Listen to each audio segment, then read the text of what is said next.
I am currently facing life in prison in a foreign country. And if you've been following my account over the past year, you know that I was framed for a drug crime in a foreign country by my ex boyfriend. Hi guys, welcome back to the YouTube channel. So, if you've ever heard anything about narcissist in any kind of relationship, I bet you this particular story will leave your mind shattered. You would be so I don't even know what to say. I want you all to just watch it. I've had dreams to move overseas for like probably 5+ years. For the last 5 years of my life, I quite literally, if you know me, if you're close to me, you know that I have always dreamt of living overseas. That has always been one thing that I've always said that I wanted to do. And I always said I want to do it for at least a year. I just want to go overseas. I want to try it out. I want to experience life outside of America. So this was a dream that I had set, and it was in my 5 year plan. And I hit that mark right at the end of my 5 year plan. So I quite literally had someone in my life at that time who was there to cause a complete detour and a complete distraction. I had someone there who wanted my life and would stop at nothing to make sure that I no longer had my life. The life that I've been working hard for most of my life. So yeah, we're really going to get into like the spiritual aspects, everything. Like there's just so many components of this story, and I can't just jump into like, this is what happened overseas. No, we got to go into what really happened and how we even got to the point of someone being able to frame me for drug smuggling in a foreign country. My intuition has been screaming at me to start this freaking story time, and I have to stop ignoring it at this point. But before we get into like what's currently happening and what went on in court, what went on when I got to said foreign country, we need to go backwards, and we need to talk about everything that I missed in my relationship with a narcissist and a sociopath, and someone who quite literally wanted to steal my life from me. At the end of the day, if I can help two people who are currently in a relationship with a narcissist or who are currently going through some of the situations that I've gone through, and when I tell you from physical abuse to sexual abuse to emotional abuse to verbal abuse, everything in the last 2 years, I've quite literally been through it all. And yeah, if I can help someone through the situation or out of the toxic situation that they are currently in, this stuff is real, man. And someone quite literally tried to take my life from me in the physical sense and in a literal sense, if that makes sense. But yeah, let's get started with this story time. But like I said, we're going backwards. So it's going to be a season 1 and a season 2. This season 1 is pretty much everything that I missed from start to finish that I can think of right now in this moment. Let's go. So if you watched my last video, you know by now that I am currently facing life in prison in a foreign country because I was framed. But as I said, there will be a season 1 and a season 2 to this story. So right now what we're going to do is kind of go backwards in the story so I can tell you all every freaking red flag, every sign, everything I missed in my relationship with a narcissist and a sociopath and probably a psychopath. I don't know if he's a sociopath or a psychopath, but definitely one of them. So I can tell you everything I missed. So let's get started from the beginning. So in the beginning, everything was great. So I thought. But little did I know I was being love bombed. And honestly, I feel like the type of person I am. I feel like when someone love bombs me, I'm just kind of like, I deserve that. Like, I deserve to be showered in the very beginning, and that's probably not the best way to go about life. Now that I can look back at this situation, probably not the best way to go about life. So in the beginning, everything was great. So I thought, I had my job. He worked for my ex, my narcissistic ex, worked for the mayor. And we're going to get into why that's so crazy, but we're not there yet. When I met him, I actually met him out with his coworkers. And so, I was like paying attention to how they were interacting. It seemed like the energy was good. The atmosphere was good. They weren't like giving him any like looks, like anything that I could notice to make me think like, he's not really liked in the office. You know what I mean? So I was like, okay, a little rough around the edges, but he seemed cool. He works for the mayor. In the beginning, he told me that he made $125,000 a year. I was like, okay. That turned out to be a lie. But I was just like, okay. And I'm thinking, he works for the mayor he works for one of the largest mayors in the country. I'm thinking my background check is mostly done. Do I still do a small little background check? Yes, but I didn't go too much into detail as I usually would with background checks because I'm thinking this person works for the mayor. The background check is done, and the way he tells it, he said that he was working for the mayor for over a year, blase, blah, blah. He was working for DC government for a few years prior, blase, blah, blah. And I'm like, okay. Cool. Anyway, come to find out all of that was a lie. He had only been employed with the mayor's office for a few months and had never worked for DC government prior.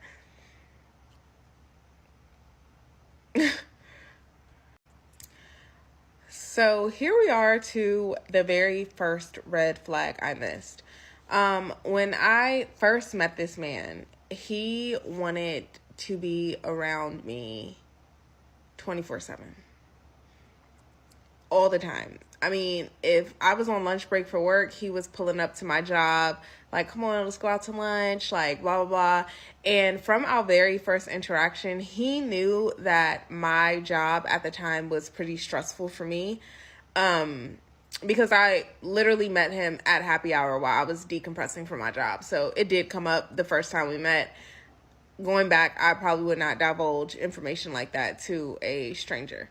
But he would be like, oh, come on, like, let's go out. Like, I'm gonna get you lunch. Like, come on, let's go eat. Like, blah, blah, blah, blah. Like, after I would get off work, he'd be like, oh, I'm gonna come meet you somewhere. Let's go out to dinner. Like, I mean, he quite literally wanted to take up all of my free time. And because of the place that I was in at that time, I didn't mind it. But any other time that would have probably been a red flag for me. It just wasn't a red flag in that moment. So outside of everything else, I think him working at the mayor's office is what really kind of got him in with me. And then we would go to the mayor's events, or we would go to events around the city where the mayor's staff had to be present. Like one of the dates we went to a baseball game, and we were in the mayor's box seats at this baseball game. And I know that to be true because when the lady checked our tickets, they were like, oh, you're in the mayor's box. And we were like, yeah. And, we went on to the mayor's box. So I knew that to be true. And in the beginning, he was introducing me to things in DC that I had not been introduced to as an adult. So I was just really kind of out enjoying life, having a good time, and wasn't really thinking too much of it. So yeah, the first major red flag that I missed was him wanting to be pretty much in my skin every second. And the crazy thing about this, the crazy thing about that and allowing that to happen is that I had literally just cut off a friend right before I met him, probably like within the same month. Like, I cut her off and then met him.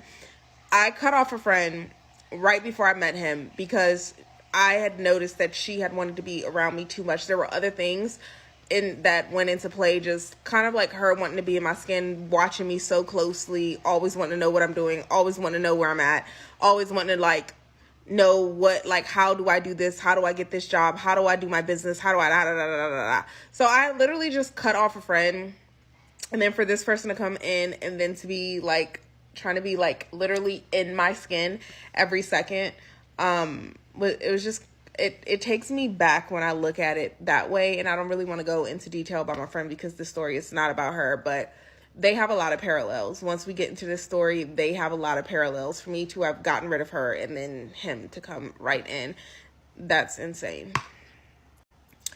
So in the beginning, another one of the first major red flags that I missed, this is the very beginning of our relationship too. And I had went on vacation to California. I went on a girls trip, and we went for, I think, the weekend, but I had planned to stay for a few days after that. I don't remember how many days that we were all staying, but I had planned to stay for a few days after, just by myself.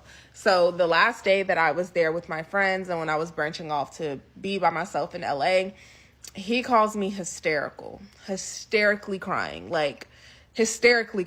and his brother had just passed away in Virginia, and he's like boo-hoo crying, like, I can't believe this happened. His brother was like shot or killed. I can't really remember, but he calls me like hysterically crying and like, oh my God, da, da, da, da, da, and like doing all the theatrics on the phone. And so I made the decision to go home from California early. I battled with myself in that moment to not do that because this man is really not that freaking important. And I wish, like, looking back on it, that I never did do that, because I think that let him know right there. That was a test on his end, like a narcissistic test. And it was a narcissistic test that I failed miserably. Looking back at it, I don't think that there was ever anyone who passed away. He never talked about it afterwards. He may have talked about that for a week. And one time I actually brought it up, like, he never went to the funeral. Like, for him to be that hysterical, did not go to the funeral. And the one time I brought it up, he looked at me like a deer in the headlights. Like, he did not know what I was talking about his brother passing away. And his brother in the sense of a really close friend that he grew up with. Never heard of that person again. He never brought him up like, oh man, I miss my brother. Remember I told you my brother passed away? Never brought that person up again. So I'm like 100% sure. I'll give it 99% sure that no one ever passed away. And it was a lie. Either way, it was a test for me to come home from my trip early because I could not be on vacation without him. And that was the first test to see how much he could control my life. So part 2 of the Menace saga, my ex will be referred to as the Menace moving forward, because that's quite literally what he is. And I just want to say before I get started with this part, I am not putting all the blame on this person. At the end of the day, like I said, I didn't follow my intuition. I didn't follow my gut feelings, and I did not look at the red flags. This story time is quite literally going through everything that I freaking missed. While I take full accountability for the role I played in having this person in my life and for all the signs that I missed, I take full accountability for that. So for the comments that are already starting to come in, like, you need to take accountability, my accountability is there. And that's why I'm doing this story time. And I'm doing this story time to quite literally help other people and to bring awareness to other people. So not to this comment or this commenter, but like, let's just not even go there. Like, don't even go there. Thanks. So to start with part 2, as I already said, he worked for the mayor. That checked out. That was correct. In the beginning, he said that he owned a house, and the house had flooded, and that they were like working on repairing the house, and the house was so big, it had 5 bedrooms, and it was just too big for him, and he was planning on putting the house up for rent, and then like just using part of that money just for like a little apartment or something in the city. So that was like the story that I got in the beginning. Anyway, come to find out, that wasn't true. He did not own a house, and for accountability, I could have easily looked that up. I didn't. I just took what he was saying at face value. I really, quite literally, didn't think that someone could come into your life and lie as much as this person like lied. I was not even like thinking that at all. Like, I wasn't thinking that. And so anyway, he was living in a house, but it was not his house. It was someone else's house. And I think the story goes that the person who owned the house was actually putting the house up for rent again and had like put him out of the house or something. I don't really know. I don't know all the details about that story, or I can't remember. I think at some point I may have known, but I can't remember. And mind you, also, the way I'm telling you the story is hindsight. Hindsight is 2020. While I was going through the situation, I was not paying attention to everything that I know now, or I did not know everything that I currently know now. Everything was kind of taken at face value, like, because like, why would someone just be lying about everything? I mean, everything. So once I started letting him come over to my house, it was kind of like he always wanted to be there. He never really left. My apartment building was a party building in the city. Like, there were always parties, there were always house parties, there were always pool parties, rooftop parties, whatever the case may be. So one day I worked 2 jobs. I had a day job and a night job. And I was at my night job, and I didn't know that the menace was like still like just in my apartment building. So people were sending me videos and pictures of him being at a house party in my apartment building, and initially I was just kind of like, that's weird. Like, and like people were like, hey, is it okay that he's here? Like, and I'm like, I mean, that's kind of weird. Like, why is he just hanging around at like my apartment complex? But like, again, didn't really take it into consideration. So when I got home this night, he is like rushing to come tell me a story. And mind you, I'm getting home at like 2 a.m., maybe 3 a.m. I don't know. He's rushing to come tell me the story about how this girl at this party was trying to talk to him, was like trying to get with him, and was telling him that she was poly, basically insinuating that she wanted to be in a relationship with me and him at the same time. And like, all this stuff that was not like, I'm not comprehending. I'm like, what? Like, that's not even the type of vibes that I give off, so I don't understand why she would, like, be talking to you about that. You know what I mean? Like, I was just kind of like, what? So I was like, okay, well, let's go up to this party. Go up to the party, nothing. So the girl ends up texting me later, and she's like, hey, like, we need to talk. So she comes to me, and she's like, hey, like, he made a lot of people feel uncomfortable at that party. He made a lot of women feel uncomfortable. He was very sexual. He tried to follow somebody back to their room.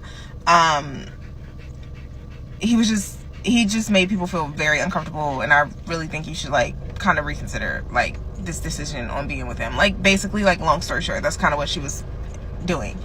And so I was like, okay, took into account what she said. And like, in that moment when I was talking to her, like, I was already making the decision to not allow him back into my home. I was like, first of all, like, you're not gonna have women feeling uncomfortable, like, you know, like, absolutely the fuck not. And so I'm having this conversation with him, and I go up like, you're not about to be in my house having people uncomfortable. Like, you gotta go, like, pretty much. And so then I go up, and I start having a conversation with some of my friends.